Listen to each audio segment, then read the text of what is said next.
మార్పులు చేర్పులపై మాట్లాడుకున్నాం. గత కొద్ది రోజులుగా చర్చ జరుగుతోంది. మీరు ఇందాక అన్నట్టుగా 2 జాబితాలు వచ్చాయి. 14 మంది సిట్టింగ్లకు పక్కన పెట్టారు. అందులో ఒక ఎంపీ ఉన్నారు, 13 మంది శాసనసభ్యులు ఉన్నారు.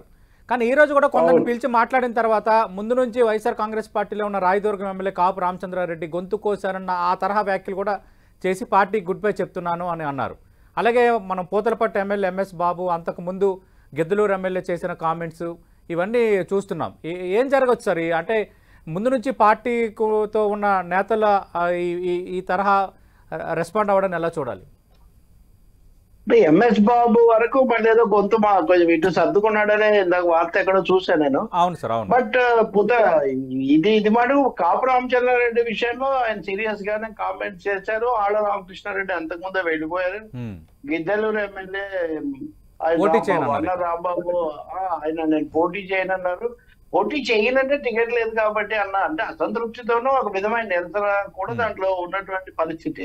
నిస్సందేహంగా చాలా మంది ఆశాభంగం చెందారు. వ్యక్తిగతంగా కొంతమంది ఆశాభంగం చెందడం అనేది మామూలు ఎన్నికల్లో ఏ పార్టీలోనైనా కానీ. ఇప్పుడు అదే కదా కేసీఆర్ నాని కూడా ఇండిపెండెంట్ గా చేస్తాను అవసరమైతే అని అంటున్నాడు. అది ఒక భాగం. కానీ వైసీపీలో ఆయన ఒక దుమారం లాగా రావటము, దాన్ని ముందుగా వాళ్ళు సర్దుబాటు చేసుకోలేకపోవడం అనేది స్పష్టంగా కనిపిస్తుంది.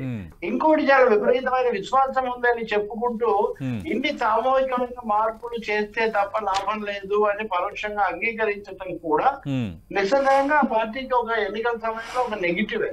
ఇప్పుడు షర్మిల బయటికి వెళ్లి కాంగ్రెస్ తరఫున వచ్చి రాజశేఖర రెడ్డి వారసత్వం కోసం దావా వేయడం, వీళ్ళలో కొంతమంది అటువైపు వెళ్ళడం, దాని ఓవరాల్ ఎఫెక్ట్ మనం ఇంకోసారి డిస్కస్ చేయించుకోవాలి. తప్పనిసరిగా కొన్ని ప్రతికూల సంకేతాలు వైఎస్ఆర్ పార్టీ అంగీకరించిన తప్పని పరిస్థితి ఏర్పడుతుంది. ఆ సీరియస్ ఛాలెంజ్ జగన్ కూడా గుర్తిస్తున్నారు. కాబట్టి మామూలుగా మీడియాలో వస్తున్నట్టుగా ఐపాక్ సర్వే ఏమి వాళ్ళకి వ్యతిరేకంగా ఇవ్వాల. ఇప్పుడు ఐపాక్ ను టీడీపీ పెట్టుకున్నా వైసీపీ పెట్టుకున్నా సర్వేలు ఎక్కువ భాగం అనుకూలంగా ఇస్తుంటారు వాళ్ళు. అది కాదు కాబట్టి చంద్రబాబు నాయుడు ఒక 5 లేయర్ సర్వే చేయిస్తూ ఉంటాడు ఆయన. అంటే అభిప్రాయ సేకరణ జగన్ కూడా చేయిస్తూ ఉంటారు. కాబట్టి ఇక్కడ వైసీపీ ఒక సీరియస్ ఛాలెంజ్ ఫేస్ చేయడానికి సిద్ధమవుతుంది. వైనాట్ 175 అని వాళ్ళు అంటున్నప్పటికీ how can we get at least not less than 115, 120 అన్నది వాళ్ళ టార్గెట్ లాగా ఉన్నట్టు మనకు స్పష్టం అవుతుంది. ఇందులో నాయకులు అందరూ సిద్ధపడట్లేదు. మన తెలంగాణ ఎన్నికలప్పుడు చూసాం మనము, ఇప్పుడు మళ్ళీ ఏపీలో కూడా మనం అదే చూస్తాం. తప్పనిసరిగా ఇప్పుడు చివరి తేదీ వచ్చేసరికి అటు ఇటు దూకేవాళ్ళు మారేవాళ్ళు చాలా పెద్ద సంఖ్యలోనే కనపడతారు. కాకపోతే జగన్ దగ్గర ఒక లక్షణం ఉంది కదా, ఎవరికి ముందుగా మాట ఇవ్వటము, టికెట్ ఇస్తానని చెప్పటము, ఇట్లాంటివి ఎక్కువగా చేయను, అన్నీ ఆయన అనుకున్నట్టే చేస్తారని గతంలో కూడా అదే జరిగింది ఆయన. కాబట్టి అటు దూకే అవకాశం తక్కువగానే ఉంటుంది. ఆయన ముందుగా ఎవరికి మాట ఇవ్వదు కాబట్టి ఇటు దూకే అవకాశం ఎక్కువగా ఉంటుంది. ఆ తర్వాత దీని ప్రభావం మళ్ళీ మనకు కనిపిస్తుంది. రామచంద్రారెడ్డి కూడా వరుసగా రావడం అనేది అనంతపూర్ లో ఎక్కువ మార్పులు జరిగాయి మీరు గుర్తిస్తే కనుక. ఇప్పుడు మార్పులు జరిగిన జిల్లాలన్నీ తెలుగుదేశం నుంచి ఒక సవాల్ ఎక్కువ. నెల్లూరు, ప్రకాశం, అనంతపురం, ఉభయ గోదావరి జిల్లాలో జనసేన, ఈ జిల్లాల మీద వాళ్ళు ఎక్కువ ఫోకస్ పెట్టారు. ఉత్తరాంధ్రలో విశాఖపట్నం అక్కడ. కాబట్టి ఈ సర్కస్ నడుస్తుంది సతీష్. తప్పనిసరిగా ఇదంతా ఏమీ లేదు, దీని ప్రభావమే ఉండదు అనుకుంటే అది అవాస్తవం అవుతుంది.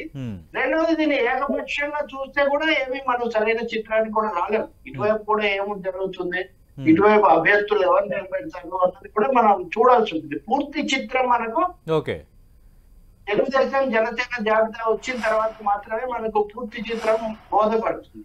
కానీ ఒక ప్రభుత్వం మీద ఒక అసంతృప్తి పెరిగిన మటుకు నిస్సందేహంగా అనేక కారణాలు దానికి. వైసీపీలోనే అసంతృప్తి ఇంత పెరిగితే ఇక మామూలు ప్రజల్లో పెరగదా బయట? అది లాజిక్ గా ఆలోచిస్తున్నారు.